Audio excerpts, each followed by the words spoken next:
Bonjour, les reconfinés du golfe de Porto, c'est le doc de Porto en direct de son cabinet.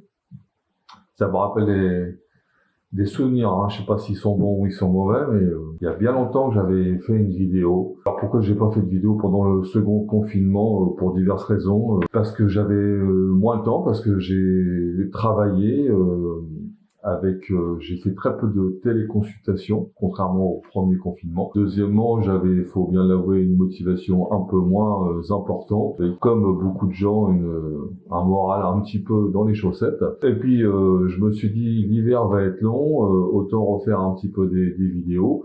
D'autant plus que certains qui n'aiment pas mes vidéos les regardent quand même. Donc, je me suis dit, pourquoi pas en profiter pour les emmerder un petit peu en passant. Alors, je vais aborder plusieurs thèmes dans les vidéos. Donc, déjà le second confinement et la gestion quand même calamiteuse de ce reconfinement et de la crise sanitaire d'une façon générale. J'aborderai aussi, donc je vais faire plusieurs vidéos, je ferai un ensemble, les traitements, le débat scientifique, la place des scientifiques dans les médias et bien sûr sur ce que l'on appelle le vaccin et qui sont pour l'instant seulement des communiqués de presse des laboratoires. Donc dans cette première vidéo, je vais essentiellement parler du reconfinement et comment c'était géré, donc la gestion calamiteuse de ce reconfinement et de la crise sanitaire d'une façon générale. Et je ferai un petit point aussi sur Porto et la Corse. Je ferai d'autres vidéos sur les différents traitements, hein, l'hydroxychloroquine, le remdesivir, la prise en charge, les polémiques, la place des médias dans tous ces scandales, hein, parce qu'à chaque fois, il faut bien penser que les médecins, s'ils disent des bêtises, ils peuvent être condamnés après, comme les politiques d'ailleurs. Par contre, les journalistes, ils peuvent raconter toutes les conneries du monde. Jamais, eux, seront inquiétés. Donc, je ferai une petite vidéo là-dessus, sur la médiatisation, la surmédiatisation des études scientifiques, et sur aussi les coups de com des vaccins, parce que pour l'instant, on en est seulement à des points de presse des laboratoires, rien de plus. Je ferai aussi une petite vidéo sur les enfants. Alors déjà, pour commencer, tout le monde s'est trompé, hein. Bon, actuellement, il faut bien reconnaître qu'a priori, on est parti sur un mode saisonnier. Depuis le début de ce second confinement, tous les patients avec qui j'ai discuté dans le cabinet pourront vous le confirmer. Je suis absolument contre ce second confinement. Alors bien sûr, je vais justifier de cette opinion qui n'engage que moi, parce que je ne voudrais pas passer pour un affreux complotiste quand je dis que je suis contre ce second confinement. Bien sûr, je voudrais expliquer les arguments, pourquoi j'étais pour le premier et pourquoi je suis contre ce second. Qu'est-ce qui a fait évoluer ma pensée entre les deux? Bien sûr, j'ai évolué parce que la connaissance du virus a évolué. Et donc, de plus en plus de voix pensent que c'est complètement inutile, surtout quand c'est géré de façon aussi absurde qu'en France. Premier point, parce que je suis un médecin, et un médecin, ça soigne parce que je suis un médecin, et un médecin, ça soigne toutes les maladies, et ça ne soigne pas que le coronavirus. Or, actuellement, on n'a plus un ministre de la Santé, mais on a un ministre du coronavirus. D'ailleurs, à se demander si c'est même pas son impresario. Donc, il n'y a que le coronavirus qui compte. Là, on se rend compte que le gouvernement commence à essayer changer sa position en disant, en incitant les gens quand même à se faire suivre, à les consulter pour d'autres pathologies, parce qu'effectivement, je vois des pathologies qui sont décompensées. Ça veut dire que ce sont des gens chez qui l'on découvre des maladies qui sont à un stade assez tardif, et on va s'attendre à des problèmes durant ce premier confinement. Effectivement, on nous avait annoncé 500 000 morts, etc. Donc tout avait été annulé, mais depuis, les choses ont évolué. Donc je vois donc notre ministre de la Santé qui veut jouer sur l'émotion en disant « Regardez, il y avait un patient qui avait 28 ans, qui est en réanimation, et qui nous dit « C'est ça la réalité dans nos hôpitaux ». Bien sûr, c'est dramatique pour cette personne, et j'espère que ce jeune homme va se sortir de ce faux pas. Que dit-on de cette jeune fille de 24 ans qui s'est suicidée? Alors on va me dire, oui, elle n'est pas française, elle est belge. Mais bon, il y a quand même dans les journaux, tous les jours, on voit des restauratrices qui se sont suicidées, un étudiant qui s'est immolé. Est-ce que la vie de ce jeune homme en réanimation est plus valable que la vie de ces gens qui se sont suicidés ou la vie d'autres patients qui sont morts parce qu'ils vont me dire c'est un choix. Non, quand on est en désespoir, ce n'est plus un choix. Mais est-ce que ça vaut mieux que la vie d'autres patients qui meurent malheureusement en réanimation ou en cancérologie, etc., dans d'autres pathologies. Donc la question est posée. Je ne pense pas qu'il faille penser qu'une vie en vaut plus qu'une autre. Alors, bien sûr, le virus circule, même si ça diminue, mais il faut faire attention. Moi, j'ai toujours été pour la distanciation sociale et les mesures barrières, mais c'est pas une raison, à mon avis, pour bloquer tout le pays et mettre le pays en faillite.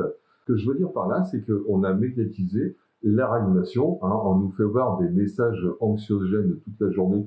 Quand quelqu'un parle, à côté, on voit quelqu'un qui est intubé avec des soignants en réanimation, etc., des tuyaux. Ça fout la frousse à tout le monde. Je vous signale que les services de réanimation sont saturés tous les ans. Mais tous les ans.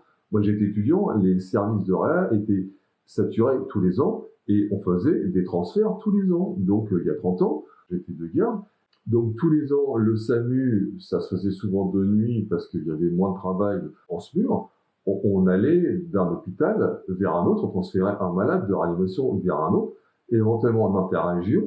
Éventuellement, en avion sanitaire, quand il n'y avait plus de place en Normandie, on les transférait vers Lille, ou vers Poitiers, ou vers Tours. Donc, ça, c'est pas un scoop. Et même le professeur Megarbal, qui est un professeur que l'on voit régulièrement à la télévision, qui est un professeur, on va dire, politiquement correct, me dit, mais attendez, tous les ans, les services de réanimation sont saturés. Moi, je connais tous les hivers à Paris, les lits de réanimation sont totalement saturés. Nous transférons des patients à Orléans, à Chartres, tous les hivers. En temps normal déjà. En temps normal. Avant la période, on n'en parlait jamais. Comment Avant la période bien sûr, Covid. on n'en parle pas. Alors que nous, on en parle tous les jours. On demande des lits supplémentaires. Rien ne nous est accordé. La pleurniche permanente hospitalière fait qu'on est en permanence au chevet de notre hôpital, peut-être de façon... Vous êtes dur, là. Je ne nie pas l'épidémie, mais en fait, on n'a pas attendu le coronavirus pour qu'il y ait une saturation des lits. Alors maintenant, la question qu'il faut se poser, c'est pourquoi en est-on arrivé là? Parce qu'une saturation des lits qui existe depuis des années, on a quand même supprimé 69 000 lits en 15 ans. Je vous rappelle que pendant la première vague, alors que le Grand Est était saturé, ils ne savaient plus où mettre ni les malades, ni les morts étaient saturés, c'était dramatique, eh bien il y avait quand même, alors je ne sais plus si c'était le directeur du CHU ou le directeur de l'ARS de Nancy, qui préconisait encore la suppression de 135 lits au CHU de Nancy, en pleine pandémie. C'est ça les hauts fonctionnaires, ça ne réfléchit pas, ça n'est pas sur le terrain. D'ailleurs, il a été limogé, ça va faire un petit coup de com'. Je vous rappelle qu'il y a encore à peu près un mois, en pleine seconde vague, alors que l'Occitanie était également débordée, on préconisait la fermeture de lits de réanimation et de lits d'hôpitaux dans le CHU de Toulouse. On ne règle pas le problème avec des gens qui les ont créés. Et là, c'est pas de la faute du gouvernement Macron, c'est la faute de tous les gouvernements qui se succèdent depuis 20-30 ans et donc de tous les ministres de la Santé, y compris ceux que l'on voit actuellement à la télé et qui font la critique du gouvernement actuel. Ils ont tous du sang sur les mains. Alors, le deuxième point que je voudrais aborder, pourquoi je suis contre ce confinement tel qu'il est fait actuellement, c'est parce qu'un confinement, c'est un choix politique pour faire un traitement. D'accord ? Vous avez une pandémie et vous proposez un traitement. Les pays, dans la plupart du monde, ont prôné pour un confinement plus ou moins sévère parce qu'ils ont pensé qu'il n'y avait pas d'autre solution et au début, on était trop au dépourvu. Donc on a pris techniques qu'on a utilisées au Moyen-Âge, hein, quand il y avait des épidémies de peste, etc. Mais on n'a pas bien isolé les patients et surtout on n'a pas bien fermé. Mais c'est surtout que là, on n'a pas bien réfléchi à ce que l'on pouvait proposer au XXIe siècle.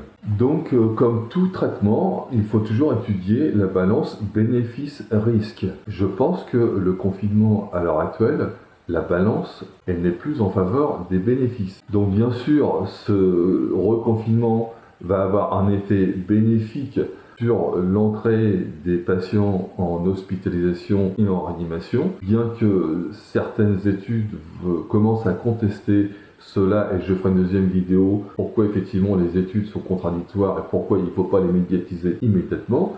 Mais par contre, effectivement, comme je vous le disais, il faut regarder la santé globale des Français. Et là, je pense que les effets secondaires sur psychologiques, les suicides, les déprimés, bien sûr, les faillites avec la pauvreté, la malnutrition, etc., SDF, la situation précaire des étudiants, parce qu'on n'en parle pas, les étudiants ils n'ont pas de sous, ils ne peuvent plus faire de petits boulots, de travailler dans les restaurants, de faire des extras, etc. Et je pense que du coup, en tant que médecin, il faut quand même regarder la situation globale de la santé des Français et non pas s'occuper que du coronavirus.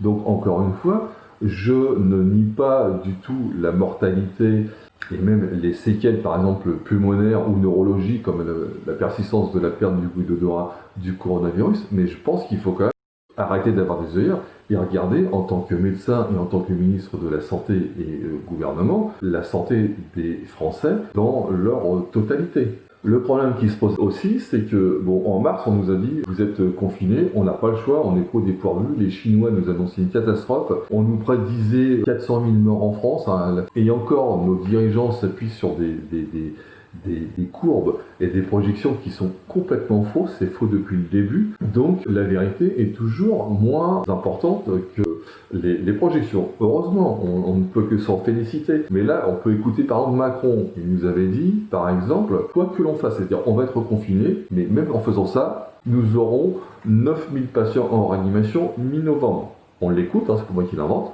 Comme tous nos voisins, nous sommes submergés par l'accélération soudaine de l'épidémie. Nous sommes tous, en Europe, surpris par l'évolution du virus, débordés par une deuxième vague qui, nous le savons désormais, sera sans doute plus dure et plus meurtrière que la première. À ce stade, nous savons que quoi que nous fassions, près de 9000 patients seront en réanimation à la mi-novembre, soit la quasi-totalité des capacités françaises. Très clair. Vous aviez admis dans votre allocution d'avril dernier qu'il y avait eu des failles et des insuffisances. S'il y a une deuxième vague qui arrive, est-ce que cette fois-ci, nous serons prêts ou est-ce qu'on risque une nouvelle pénurie? Oui, nous serons prêts. Ou les 9000 patients de réanimation. Alors bien sûr, on ne peut que s'en féliciter. Et les autres vont dire, oui mais il y a eu le confinement. Non, les projections disaient quoi que l'on fasse, donc même avec le confinement. Alors bien sûr, ceux qui font les projections disent, non mais quand on disait 9000, c'était, en fait on avait une fourchette entre 4000 et 9000. Je pense qu'on peut pas se fier à des gens comme ça qui disent toujours des bêtises. Mais il y a un moment, on change pas d'équipe qui gagne, mais quand elle ne gagne pas, il faut changer l'équipe. Le troisième point pour lequel je suis contre ce confinement, c'est bien sûr, bienvenue en Absurdistan. Tout le monde, on ne peut même pas citer tous les exemples de l'absurdité des réformes. Donc on vote quand même des lois pour autoriser un fleuriste à vendre un sapin de Noël, mais à lui interdire de vendre soit les décorations, des fleurs. Alors c'est un exemple parmi tant d'autres, mais c'est tellement absurde que les gens ne voulaient pas respecter ces règles parce qu'on était dans l'absurdité la plus totale. Le problème de l'absurdité, c'est qu'il y a quand même des milliers et des milliers de personnes qui se retrouvent encore au chômage, qui vont faire faillite, avec des petits commerces que l'on a étiquetés de non essentiels. À l'expliquer à quelqu'un qui a investi toute sa vie dans un restaurant ou dans une boutique, de lui expliquer que c'est un non essentiel à la société. Donc on a vécu dans une absurdité telle au niveau de la fermeture des rayons dans les supermarchés, de forcer de commander sur les plateformes, bien sûr, internet, donc d'aller faire la queue à la poste, se faire une attestation pour aller chercher du coup quelque chose de non essentiel. Que l'hiver arrive, on n'a pas le droit d'aller chercher une doudoune pour son gamin quand il fait froid à l'école. Donc on en était à un tel niveau d'absurdité que les gens n'étaient pas prêts à suivre ces règles qui étaient complètement débiles. On est quand même le seul pays au monde à avoir des attestations pour s'auto-autoriser. Donc vous vous auto-autorisez à prendre votre voiture pour aller faire des courses, pour aller au boulot, etc. Mais c'est même plus absurde. Pardon, je préfère me taire. Les règles sont tellement absurdes, comment le gouvernement peut aller dans le moindre détail pour nous dicter notre vie? Je ne parle pas de la privation des libertés par le confinement, mais par rapport comment il peut estimer que tel ou tel article est essentiel ou non essentiel, parce que il y avait des listes quand même interminables, c'est d'une débilité sans nom, quoi. C'est affligeant. Alors il y a quand même plus débile que ça, il y a quand même les préfets qui sont quand même plus royalistes, donc des préfets qui vont aller jusqu'à effectivement obliger les gens dans les villages en Corse sauf dans les espaces naturels. Donc bon, nous ça va, à Porto, on est dans le parc naturel de la Corse, hein, donc moi on va me dire non, c'est pas valable, c'est pas valable. Non, moi je suis désolé, c'est valable, hein, les mots ont un sens. Donc le décret dit que les espaces naturels, on n'a pas obligation de porter un masque, on est dans le parc naturel de la Corse, voilà, c'est les préfets ne savent pas rédiger des décrets, et ben ils retournent à l'école. C'est tellement stupide d'aller imposer un masque à des gens pour aller, par exemple, vider mes poubelles à 10 mètres alors qu'il n'y a personne, etc. Enfin, je sais pas, mais il faut quand même faire preuve de discernement dans l'application des règles, des contrôles, mais surtout dans l'écriture des décrets, entre une rue piétonne ou un supermarché, etc., où là tout va bien, et des endroits où, je sais pas, vous allez vous balader tranquillement dans le village avec vos gamins. Là, on n'a pas le droit d'aller aux châtaignes parce que c'est à plus d'1 kilomètre, etc. C'est complètement stupide. Mais c'est aller prendre un hélicoptère pour aller déloger 2 randonneurs au Capo d'Orto. C'est plusieurs milliers d'euros quand même, une heure d'hélicoptère. C'est un peu dommage de dépenser l'argent public alors que des gens ne prennent aucun risque sanitaire. Moi, je parle vraiment du risque sanitaire. Je parle pas des décrets et des lois qui sont complètement stupides. Donc, dès lors que les gens prennent des risques sanitaires, là, effectivement, problème. Par exemple, les gens qui ne respectent pas l'isolement quand ils sont testés positifs, là, ça me pose un problème. Et des tests positifs, on en reparlera aussi.